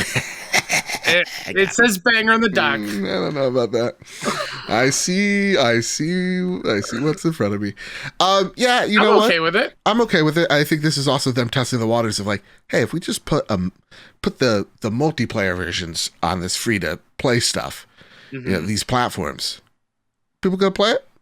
I think this is them also testing that water as well. You know, this is another little incubation type of test. So yeah, I'm fine with it. Yeah. That said, Kyle, usually when there's a big game that comes out, we do the roundup of all the reviews, right? This week is a little different. You know, we did it last week for Horizon Forbidden West, which launched at 89 and now 88, which is a fantastic score. Fantastic score, yeah. And then, you know, it gets Breath of the Wild. Elden Ring, we don't need to say all the reviews. They are mostly glowing. It stands at a 97, the second highest rated game of all time. Wow. Wow is right. Kyle, I know a lot of people that have played this game. I know our friend Ains over at Season Gaming. Last time I talked with him, he played it. He put 67 hours in, and he still had plenty of go. This world is enormous. He also says that, and you should read the Season Gaming review because it's fantastic and incredibly in depth without spoiling such things. This might be one of the greatest games ever made. That's a lofty claim. And it's not just him saying it. A lot of other folks have. And I put the tweet up. I've had Elden Ring on PC. I know. For a week now, thanks to Bandai Namco and our friend Luke Lore, who gave me the code because his PC is trash. And I put 15 plus hours in because, you know, Horizon came out. Obviously, I'm more excited for that than Elden Ring. I know, shocker. But this game is amazing. I have 15 hours in, Kyle, and I don't feel appropriate of me going, this is my first impressions of, because there is so much to this game. Wow. I am on the technically fourth boss in Elden Ring, and I feel like I am not even third way through. Usually you put 15 hours in a From game, you're halfway there, right? They're typically 30-ish hours long. At least that's how I beat them. Sekiro is a 20-hour game. If you're good. This game, I'm scratching the surface. It's ginormous. This is one of the biggest games, and it is, for From Software fans and stans like myself, the greatest hits album of a From Software game without feeling like a greatest hits album. Like, in its heart of hearts, this game is not for everyone. This game is a Souls game. This game is not more approachable than any other Souls game before it. This is a From Software game. It's not any easier or any harder than any From Software game. So if you think that this is going to be it, this is the game that's going to, you know, burst your bubble that is From Software, it is not. At this game's core, the core tenets of which, if at the just basic levels, this is Dark Souls-esque combat at its most basic level. That being said, though, there are classes that, like the warrior class, like the prisoner class, the vagabond, I would also say, that break the mold and turn the formula in on its head. For example, the warrior has dual swords. It does not have a parry whatsoever or a shield, and so you're actually maneuvering and jumping and dodging instead of trying to parry or trying to just straight up block and attack. Prisoner class is kind of this weird combo, at least the way I was playing it, could be totally wrong, of magic and physical abilities. And then you have like the samurai class as well. That's just a pure dex build. It's awesome. So there are so many classes that are just so well fine-tuned that you expect out of a From Software game. But the core tenets of what this game is, yes, it has the jumping mechanics that act as a new way of like a heavy attack to break someone's guard. It has the ability, it still has the basic tenets of a Dark Souls game of how it plays like its RPG predecessor, while it's fixed many of the hitbox issues that we've had that games like Sekiro helped really kind of solve. So like visceral attacks are much easier to pull off, sneak attacks are much easier to pull off, and then you have these special spirit abilities that kind of act like the special weapon or the special spell in this case that a Bloodborne ability would serve as. Again, it's more magic based though. It's fantastic. It really is. In the open world, though, I'm not as enamored as most people are with it, because I feel like with open world games, it lacks a little bit of variety, because you're still doing the basic things. Like, you're still just killing people. You know what I mean? Sure. There's no like puzzle solving really. But what I will say is the discoverability, finding out secrets that From Software is so great at is here in spades. And the day-night cycle that it brings that discoverability tenfold. There are things and people that appear that normally wouldn't, depending on the time of day. That being said as well, the mini boss in the mini dungeons are a great way for you to train on how to approach boss fights in general, because they're genuinely like half the health, half the abilities of a normal boss, and you feel good when you genuinely defeat them. I defeated about 5 or 6 of them. It was a great experience, each of them feeling a bit unique. But then you get to the bosses, Kyle. Holy shit. Man, if you thought this is a cakewalk, like the cleric beast is a cakewalk in Bloodborne, nope. This is intense. Again, this is no harder nor simpler than any From Software game There's more mechanics. You're more maneuverable, which means the boss is more maneuverable, and you have to learn and adapt to them. Now, I'm pretty good at From Software games. I was able to dispatch the first boss with relative ease. The second boss did take a lot of trial and error, though. But like his second cinematic is amazing. That being said, when you transition from the great open world, again, I don't think it's the best, but I think it's generally great, to the more linear levels that we are accustomed to, it's pretty seamless. And the dungeons don't overstay their welcome. And in fact, though you'll die repeatedly to some enemies, there's always a bonfire close by, just like we talked about a little earlier, or a couple weeks ago.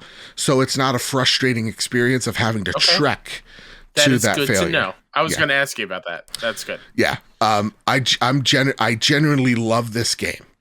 Okay. But I really need to stress it is not for most people. So like for me, I'm excited for it. I will definitely play it on Friday, but my main focus is on Horizon because that is captivating me more than Elden Ring. Not to say anything bad about Elden Ring. It's just, I really like Horizon. But, you know, to me, it deserves all the accolades. I think this game's awesome. Again, I played it on PC, and I'm not going to be like one of these people on Twitter that has listed all the problems and bugs and errors, but I've had some. I've had some crashes. I had sometimes the game didn't want open, and some frame rate stutterings here or there. I run on an Intel computer, so sometimes that's better depending on, I've heard. So, yeah. Just to let that be known. But generally, I've heard that the PlayStation 5 version right now at this point in time is the best version to play, that there is some performance issues on Xbox. And that's not me being a fanboy. I swear to God, I will get attacked for it, but that's just what I hear. Can I ask you some questions about it? Yeah, please, quickly. Not quickly. You have your goddamn pace. How weird is it to... I guess, never mind. I'm going to take that back, because Sekiro, you can jump, right? Oh, but it's not like Sekiro's jump. But is it hard to wrap your head and use that in combat to like get used to it? Yeah, depending on the class, it definitely is going to use it more to its advantage. I feel like warrior classes are going to use that jump way more. Also, again, there are some things that you need to jump to dodge out of bosses, i.e. the first boss for sure. But so yeah, it adds some variety to the gameplay. Second question. Okay. Do using the markers help in the map? Do you find yourself using them, or are you still kind of walking around? I'm walking around and I'm exploring. Honestly, I lost 5 hours to just exploring on one of my playthroughs. Wow. Okay. Yeah. And it's just the beginning portion as well. Yeah. Awesome. It's it's awesome. It's so good. It's great to just get lost in. Though again, sometimes I feel like I'm just doing the same thing. It's just a beautiful world to kind of take in, because it's not like the melancholy that we see from software games of like, this is a world that has been torn asunder. It's like, no, it's in the process of, so it's a different feel. Yeah, for sure. A story standpoint, is it being told to you more coherently and like more forward facing, and not you have to search out every single bit of it like every other From game? You're still searching some things out, but it's way more coherent of like it's streamlined a little bit. It's a bit more streamlined. Yeah. Okay. Yeah. Sweet. I don't know if that's for Railroad Martin that we're thinking for, but yeah, it is. Okay. All right. Cool. Any other questions? I mean, I'm going to try it. Yeah. I'm excited by it, but hearing it's more Souls than Bloodborne is, I don't know how well it's going to click for me.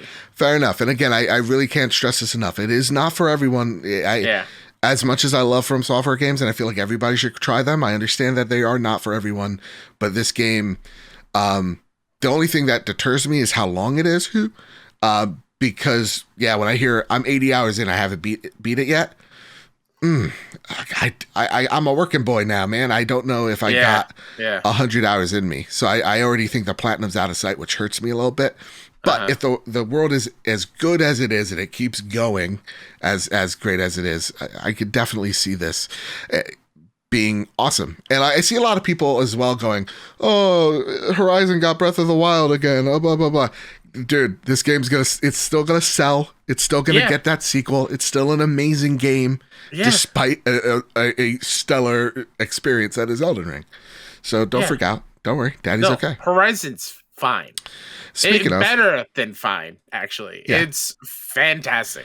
Yeah. We've been playing it, and I want to get our impressions on it because I think that is incredibly important. But before we do, I do want to answer some questions. Famous Seamus, should someone new to Souls games give this game a chance? On sale, because I don't want you to get burned. And by the time it's on sale, there will be guides for you to look at, for you to absorb, so that you can learn maybe a little bit better. And is that a failure on the game? You could say it if people like Luke Lores, it's like, I want to love these games, but they're not descriptive enough, and I'm getting lost, and I don't like that feeling. I understand that. So yeah, I would say, wait, you don't have to buy it immediately. FOMO is stupid. Don't fall for it. Spider C111 or C11 writes, as someone who has never played a Soulsborne game, would you recommend playing another game before jumping into Elden Ring, or do you think that the game does a good job welcoming new players to the genre? Personally, I would still say go play Bloodborne first, because it is probably the most forgiving when it comes to health regeneration. But again, wait to make sure, watch some playthroughs. I genuinely, as much as I love this game, I'm really trying to tell people this is more From Software. This is more like, it's intense. Toxic writes in, now we've been hands-on Forbidden West, and I'm curious how the this is a Forbidden West one. I'll hold on to that.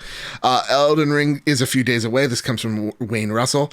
I've been doing a lot of thinking about what class I'm going to play as. Have you guys made up your mind? And if so, what drew you to that class?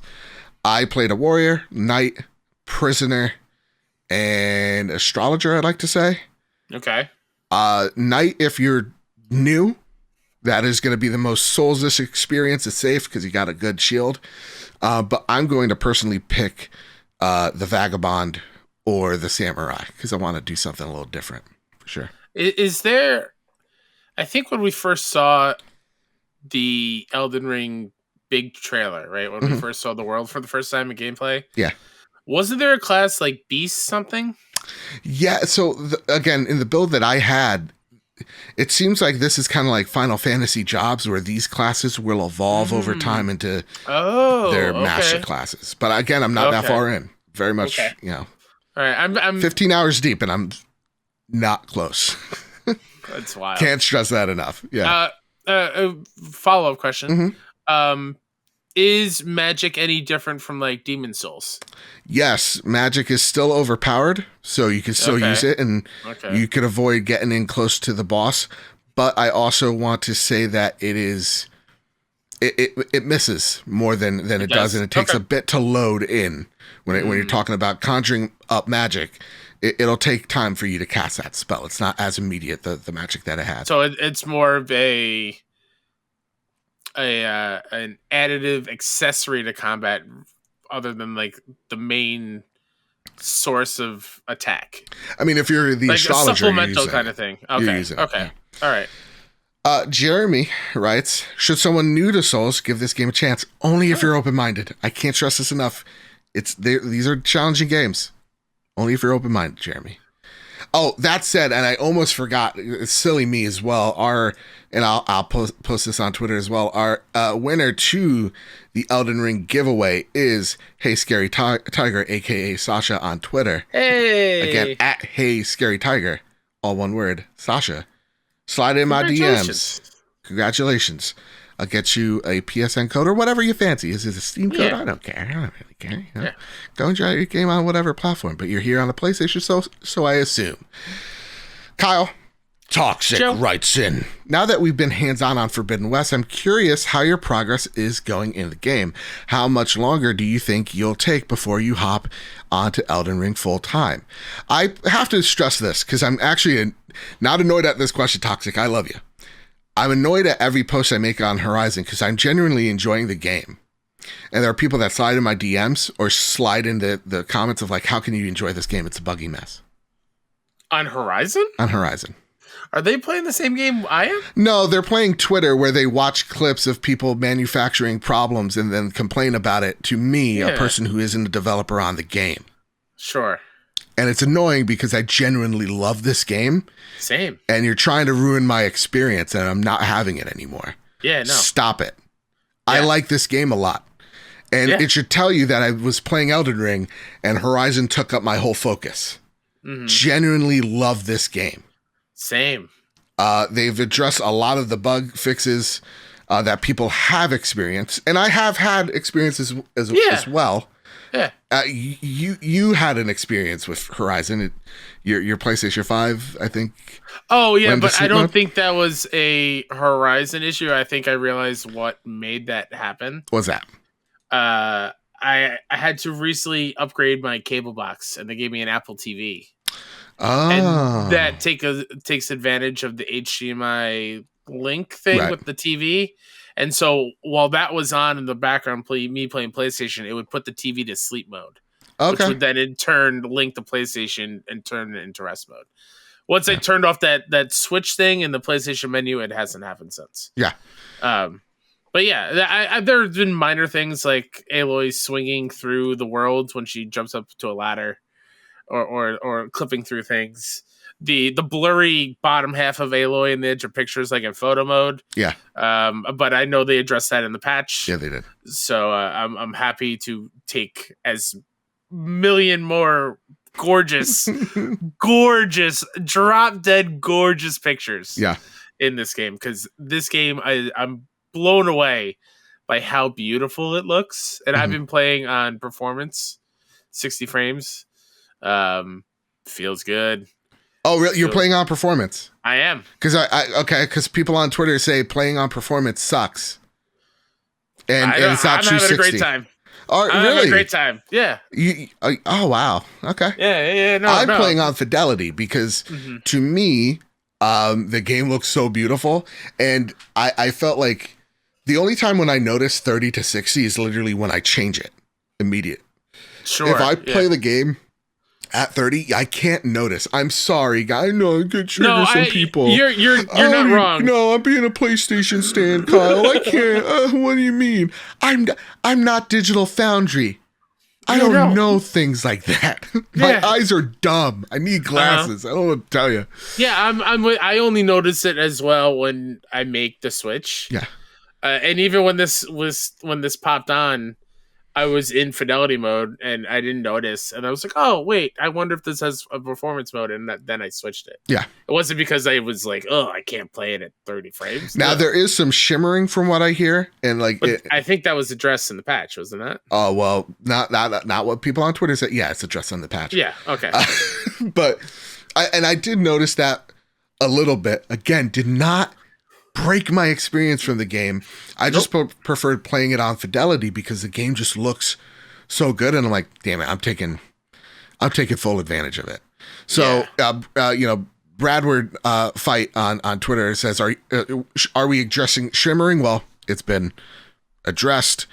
Camera blurring. That's the thing in photo mode and stuff. Yeah. Turn motion blur off, and again been address. Deformed polygons. I've seen this.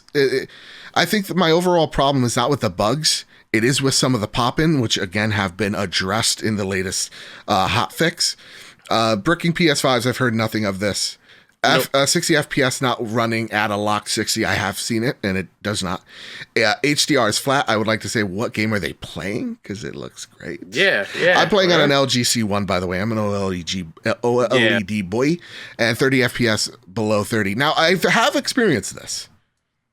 There is one glitch that I saw on Twitter, and it was actually happened to me, where all of a sudden I'm chopping. It's like I'm playing WoW on my MacBook again. Oh, okay. And that person's like, there's no way to restart. I had to turn off my whole PlayStation. No, that's a lie. You actually just press pause and go restart to last checkpoint, and it literally loads you instantaneously 15 seconds prior to the glitch, and you won't have that problem. It's also been addressed. So now that we are done. You also can go back to the PlayStation home menu dashboard and close it out too that way. Yeah. So all those bugs have been addressed. Yeah. Let's talk about the game. I want to talk about the game. But I do feel like we needed to. Sure. Because it is, and my annoyances with people, not of you, Brad, you're great. Yeah. But of some people really just trying to go, this game looks like blah, blah, blah. I really am not having it, and it sucks because, Kyle, this right now is my game of the year. Yeah. I love this game so freaking much. And you're probably way further than I am, because I did miss that Friday night playing. Yeah. I think I'm roughly 12, 13 hours. I know. Rookie numbers. I'm like 30. I know. I just made it to without spoiling anything, the embassy. Okay. And the events that happened at the embassy. Oh wow. Okay. I just finished that. But like that main area of the Daunt is so filled with things to do. Yep. And when you pan out at the big map and I see the Forbidden West part of the game, and I haven't even touched a second of it. Yeah. And I am still totally okay with going through and doing every side mission in the Daunt and being blown away by the NPC characters and the conversations you have with them. And they literally took the advice and the criticism of the first game of like, when you talk to quest givers, it feels like a robotic, lifeless conversation and a one-way thing with Aloy and the NPC. Forbidden West are like, oh yeah, hold my beer, because like look at every NPC is fully realized, beautifully acted and rendered, and meaningful conversations, and the quests are the side quests are super cool and fun to do, and they're not samey, at least not yet for me. No, discovering things that are blocked to me still, knowing that I have to come back and do other cool things, and finding underwater caves that I need something to continue and fully explore that area is so exciting to me. Yeah. Guerrilla has made a masterpiece of an open world game, and I've barely even touched the open world. Yeah. Let alone the first boss fight was so cool. Oh my god, Kyle, that was so cool. I got to the part of the story I fought my first Tremor Tusk. Oh, sweet. And I died the first time, but like that fight is so epic. I'm right there with you. The open world, this is very much, listen, if we're going to draw Breath of the Wild comparisons, I'll do it, you son of a gun. Let's do it. This is, Guerrilla had an assignment. They played The Witcher 3 and they're just like, we really like how this world feels lived in. We want to go for that while addressing the issues that the previous game had. And I think as a huge Horizon stan as I am, and Horizon fans in general, you're really going to get sucked into this game because the story is a continuation of Aloy's arc, which I enjoyed her arc in this game. I enjoy her as a character now because her arc is pushing people aside. This is not a spoiler by any means. You know, it's very much in the commercials. She's like, very focused on the goal. On the goal. And everything and everyone is second. And you see the aftermath and those relationships with those characters full display there. The story takes some wild turns. And it's, again, like I've said this on shows before, it's not like they're taking a golf club to it. They're really much the twists I think fans of the series are going to maybe see coming, but are going to be way more welcomed than I think some games prior have. The game's open world is incredible. It very much is. Every side quest is doing something which feels unique and different to the game itself.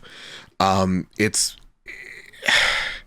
shout distracting. Out to Melee as well being super fun to do this time around. Yeah, with actual combos and some I don't want to use a word that makes me sound all high and mighty, but like nuanced. Like there's more to it than the first one. Where the first one it felt like a waste of time going up and hitting enemies with. Fair. Your stick. I say stick, but what is it called? Staff? Spear. Thank you. Yeah. This one, like even going into the fight pit in Chain Scrape and going through that and learning, building up. I forgot what it was called, but building up like a pulse. Yep. And then you shoot the pulse for like added damage to like your ultimate abilities and stuff. Yeah, it's just and like.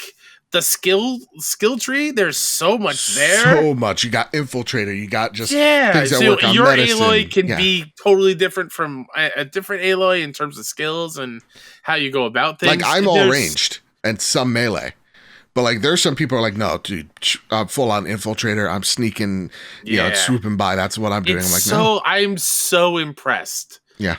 By what Guerrilla has done with this, and it totally makes sense as to why this game took so long. Yeah. The animations are crazy, especially on the new machines. Oh yeah. The new machines. Spoiler for one of them you see early on. Goddamn kangaroo. Oh, really? Yeah. Oh, that's awesome. cool. It's awesome. And it kicks your ass in the beginning. But there's something about the Horizon where you fight an enemy. It's challenging. It's hard as all hell in the beginning. But once you learn them, you come back later and you just kick its ass. I love that feeling of like, I feel like I'm evolving as a character and Aloy's getting stronger because of it. I really dig it. And the side quests are so good that they are distracting on the overall story, because the overall story is like, I'm probably like a third way in, but I just keep on doing every side quest because they're just so damn fun. And the world is so darn distracting as well, because there's so much going on to get distracted by. Special shout out to Machine Strike, which I absolutely love. I have not played that. I'm a sucker for these hobby games in a bigger game. Like Final Fantasy is my like reference Gwent to that. Yeah, like Gwent in The Witcher, but like Final Fantasy had like the triple triad card games and Blitzball and Final Fantasy X, which I absolutely loved. Yeah. So having this smaller like little figurine battle game is so fun. I'm having a great time with learning how to play, and I want that to be a real thing, so I can have more of those figures in my life. Yeah, it's man, I'm so happy that it's finally here, and just a huge congratulations to all of Guerrilla, because seriously, you made something extremely special, and I do not worry about Elden Ring taking away your shine. Yeah. It's you're gonna be fine. So Poppy. good. You're gonna be totally fine. Yeah, to me, this is again, Elden Ring's gonna come for the crown. Don't get me wrong. I'm gonna be playing this game on because I think part of my reason with Elden Ring right now is like I'm playing it on PC. I hate Steam. My computer sounds like it's gonna blow up. So like when I have it on my PlayStation 5, getting the collector's edition as well and sitting down and unpacking that, I'm totally fine. And that's probably the only game that's gonna come close, or probably dethroning Horizon. But I mean, both games are excellent. And when it comes to like game of the year contender bullshit, honest to goodness, who cares as long as you enjoying the game? The accolades don't matter. Love what you love. Look, when people are like, oh, Breath of the Wild really killed the shine on Horizon. Really did it? Because Horizon sold 20 million units. 20 million. That is pretty impressive. I think Legend of Zelda's at 8? Like, come on now. It's going to be fine. It just not be just because people aren't quote unquote talking about it on social media. It doesn't mean it's dead, and people are still talking about it. Let me tell you. Yeah. But one shout out that I do want to say, I'm a Decima Engine fan now. Like, yeah, right. I thought that was really, really funny. I know you tweeted about it. Yeah. But seemingly how many people forgot that Death Stranding used the Decima engine that Guerrilla made with the first Horizon, and you can totally tell that with the scanning of the focus in this game. Yep. That is actually, thank you for talking about it, because that is my one bummer. Oh, really?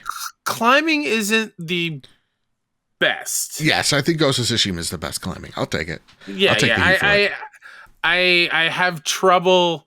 I don't understand why they decided to make square drop from a ledge and not circle like everything else. I constantly jump off, right? I'm constantly jumping off of things. Yeah. So it's a little weird. But I'm getting used to it slowly. There was something I was. You mentioned Elden Ring being like the new throne, the head of the table kind of thing. And put that aside, I want to ask a question. If God of War Ragnarok comes out this year, sure, and it's just as good as God of War 2018, is the year of Horizon Forbidden West, God of War Ragnarok, that double-headed beast, is that going to be a better year than 2018's God of War and Spider-Man? Or Last of Us Part 2 and Ghost of Tsushima in 2020? Yeah, man, we're eating. We really are, man. I would truly say, I mean, I haven't felt this strongly towards an open world game since Ghost when it comes to Horizon. But like God of War is God of War, and I love it so very much. And when I just think about it, like someone had like a thing, like PC gamers are getting to experience like God of War for the first time, Elden Ring, like like they're playing Halo right now. Like they got it all, man. It's awesome. Uncharted, Legacy of Thieves on there. Yeah. So like to see as a PlayStation gamer, we're getting Horizon, which is a great game. Elden Ring looks to be great as well. God of War, that looks to be great, right? Hopefully everything goes well. Mm-hmm. Great time to be a PlayStation gamer. Great time. Great time. Or just a person that enjoys games. I don't know. Yeah. So Horizon, we're over the moon about it. We love it so very much. And it's honestly, if you have a PlayStation 5, go out there and buy this game because it's gorgeous. Yeah. It really is. And like you mentioned, saves $10 by the PS4 version. Yep. And they get the free PS5 upgrade. Yes. And please let me enjoy the game. Please stop telling me how it's bad, because it's not. It's great. Please stop being a fanboy, people. It's really annoying me. It's really getting on my goddamn last nerve. Mm-hmm. Nobody here. Just Twitter being awful. All right. The good sir writes in this. Oh, wait. This is the Sony Pony Express. Yeah. We got some questions. We got to blow through them. Let's do this. The good sir writes in, not really a question, but I just have to say I feel bad for Guerrilla and the Horizon franchise, as once again it's going to be overshadowed and forgotten about 1 week after release. First, it was Breath of the Wild, now 2022, Elden Ring is coming to steal its thunder. While not underrated at all, I feel like Horizon deserves better in the grand scheme of things. It's just some really bad luck. Yeah. It really is. Honestly, when I take a look at all this, I still hang back on what I just said. This game's going to sell like wildfire. Yeah. Miles Morales didn't need to be game of the year, was it last year or the year before, to sell crazy gangbusters and do really well for that studio. So remember, not every game needs to be the game of the year. It just needs to be a great experience. And if it's your game of the year, don't let anybody tell you otherwise. If Elden Ring's your game of the year, don't let anybody tell you otherwise. Absolutely. Enjoy what you I say love. It all the time. Love what you love. Yeah. Don't let anyone take away your shine. Absolutely. Una writes in, hey guys, last week I started Dragon Age 2. I'm almost there, guys. Almost. This week question is about nostalgia. I have been feeling this way since Dragon Age 2 because I played it first in 2011. Same. I threw it over to you guys. What games give you this feeling? Oh, I mean, easy question is Bloodborne. The other one of like games I get nostalgic for, Gears of War 1. Okay. Yeah, I got a lot of good memories on that. Super Mario World gets me nostalgic. Mm-hmm. Simpler times, man. Like the SNES, give me Turtles in Time and all that shit. And then when it comes to like the N64, Super Smash comes to mind. PS2, Ratchet and Clank. I remember being at my friend's house watching Ratchet and Clank Up Your Arsenal, and I was like, "Hot damn! I need this game." And getting that, yeah, I got a lot of games that give me that nostalgic vibe. For me, it happened pretty recently. Oh, yeah? While I was sick, I put on Games Done Quick. Mm-hmm. I don't know if you ever watched the Games Done Quick streams. I have one or two. They're amazing. If you don't know, they're speed running things they do every year. They speed run games and raise a ton of money for charities, over millions of dollars every single time. It's amazing. I recently went on a binge of Final Fantasy 8 and 9 speed runs. Nice. And those two specifically, I just brings me back to when I was a kid. Those were the games I would fake being sick so I could stay home, and play those games. And those are the games I always go back to every once in a while, just to be in those character shoes and in that world again. So I love those for that. So that's awesome, dude. That's awesome. Great question as always, Una. N Johnson 5513 writes in, question: while critical reviews shouldn't be the end all be all for a game, do you think reviews for Elden Ring and Horizon Forbidden West ring true, or do you think it rings more true a person's preference on how they play games and what games they play will say if a game is worth the quote unquote critic score? Yeah, great example. Ghost of Tsushima is one of my favorite games of all time. It scored an 83 on Metacritic. And I can't help but like push this home is Metacritic doesn't matter. It is a weird, skewed system that people and companies put way too much effort in. Like Kyle just said 5 seconds ago, love what you love. You can love a game that's a 6, a 7. It doesn't matter. My favorite movie last year was, No Way Home. But I also understand it's not the Oscar winner, right? Yeah. It doesn't deserve Best Picture. It's going to go to something artsy and whatever. But like, that's my favorite movie last year. Who cares? Yeah. Yeah. Well, I understand the importance of reviews, and reviews definitely need to be a thing. Yeah. I prescribe to the notion of, the overall number is cool and all, especially since we play Fantasy Critic, and that's the whole thing. But damn it. First of all, can we just elephant in the room? We need to be happy. Like, Horizon still got us a lot of points. Yes, but also the Xbox Drive is going to win without putting any Xbox games. They're not going to win. Don't say that. Elden Ring scored really high. We picked up Total War Warhammer, which is an 89 or something. Okay, cool. Sean Capri, suck a neck. But honestly, they may win by not even picking an Xbox game. So who's the truer fan? Xbox Canada, PlayStation Canada. You let us know. Yeah. We may not be in Canada, but Oh, I prescribe to the notion of finding people that I respect their opinion on and watching their reviews or reading their reviews. So, because I know that they've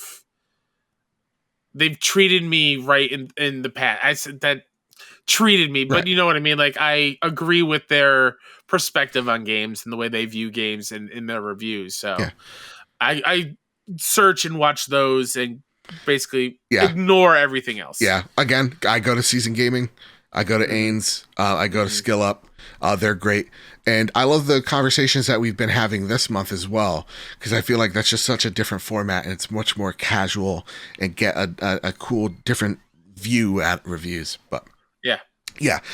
Just find the critic that matters to you, or just watch gameplay, watch a streamer, watch us talk about it, whatever. Yeah, consume it that way. I to me, reviews mean nothing unless they're in the red, right? Or if they're in the yellow, I'd like to see why. That's about it. Green means go in my book. So if it's green, go for it. I don't care. And for example, real talk, Horizon 88. I think Halo was like an 87. Horizon's not a better game than Halo because it's 1 point higher. They're two totally different games, and two games that I love, regardless of platform. Isn't that crazy? PlayStation guy. Two wildly different games. Two wildly different ones. Everybody. And again, I think stop engaging with the people that make it toxic as well on Twitter. I can't stress that enough. Great question, Johnson. Thank you. Green Gorilla writes in, all right, bit of off topic question, but I bet money on Joe's answer. Oh boy. I recently finished Forsaken in Destiny 2, and a couple of friends helped me obtain the exotic bow called the Wish Ender through a painstaking set of trials. We played right before the server shut down on the 21st, and I was recording using the PlayStation 4 recording feature, as our reaction to getting the Wish Ender was awesome.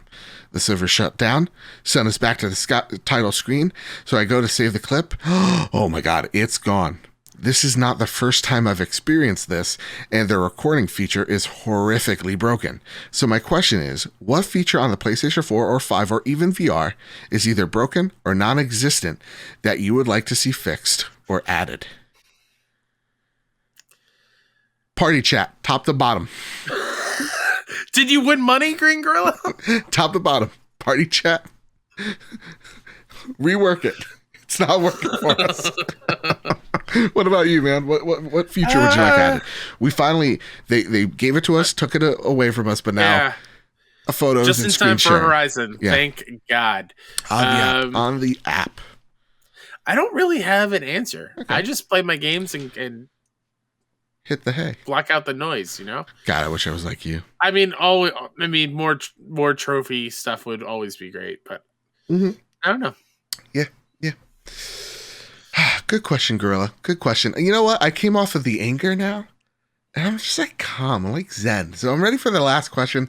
Ah, shit. It's by Captain Logan. All right, let's go. Let's see what you got to say to me now.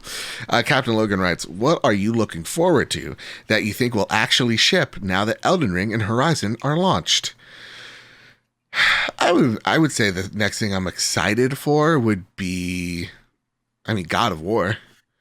But that's the next thing? Like really excited. But like the next game, I don't know. Wow. Okay. I'm just gonna be so busy between Horizon and Elden Ring. Yeah. You're right. That you're right. I think I'm like, you know how I used to talk about Fortnite all the time, which by the way, I got the Spider-Man skin. This is gonna be it. Like it'd be like, what you be playing? More Elden Ring, you know? It's also wild to think that we are now in the middle of February that we've talked up for months. Yeah, and we finished it. Like it's finally here. The gauntlet's over. Yeah. To me, I look at next month with Tiny Tina's Wonderland. Are we gonna actually play that together? Yeah, I would like to. Okay. I very much would like to. Okay. I'm also looking forward to, obviously, MLB The Show, because come on now. Yeah. Marvel's Midnight Suns. Okay. Gotham Knight is the next, like, major, gigantic, monumental moment in my gaming life. Yeah. That is, I need a firm date on it. I need a collector's edition with all of them in one statue. Freaking imagine that. Oh, that'd be great. Like a gargoyle, and they're all on the gargoyle looking over. That'd be dope. Give me that statue. Yeah, I think even Gotham Knights I'm really excited for. Yeah. And that's coming out. That's what, better. Hogwarts Legacy. Maybe I'm in a potion shop. I'm like, woo, abracadabra, alakazam, bibbidi bobbidi boop. And I make God, like I hate you so much. Yep. And then like J.K. Rowling's teaching a gender studies class, They're like, you don't even have a degree. And she's like, I don't care. I have ideas. Like, maybe you should just go back to your mansion, you billionaire, you dumb idiot. Anyway, big bibbity bobbity boops. Yeah, Hogwarts Legacy. Listen, I can't wait for the Lego Star Wars. Yeah, that's a good one, too. Oh, my God, it looks great. That's soon, right? Isn't it? You know what? That would be it. I think Lego Star Wars. Soon? It is next month, right? I think beginning of April. Yeah, that looks dope as hell. Give me Mando or give me death, dude. That looks great. And Kyle, rumor has it, this show was way too long. You gotta get a Lego baseball sport games. Oh, yeah. And I tweeted about it. I think I've been more jazzed about the idea the more I think about it. If they're doing like nondescript Lego like sports games, if it's anything close to the backyard sports games that we grew up with, backyard baseball, all in. Oh, yeah. Could you imagine if they somehow worked it out where they can have all the licenses of all the Legos and then you can have like Batman and Iron Man on the same team? Mando and Baby Yoda. Yes. Yeah. Oh my God. It has so much potential. So much. Dude, you just won me over with that. That sounds freaking awesome. I'm very excited about that idea. Oh my goodness. Well, Kyle, that's been it. That's been the trophy room this week. Is there anything you'd like to spotlight before we head on out of here? I like to spotlight myself, Mr. K-Step, on Twitter, PSN, Xbox, all the things. Check out all the indie game coverage I do over at 61indie.com. That's SIXONEINDIE. 61indie everywhere as well. Go check out my developer conversation with the Infernax devs, which I also played and beat. Infernax is really, really good, y'all. Don't sleep on it. It's a very fun love letter to the retro Castlevania with Zelda in it. It's very good. So yeah, check me out over there.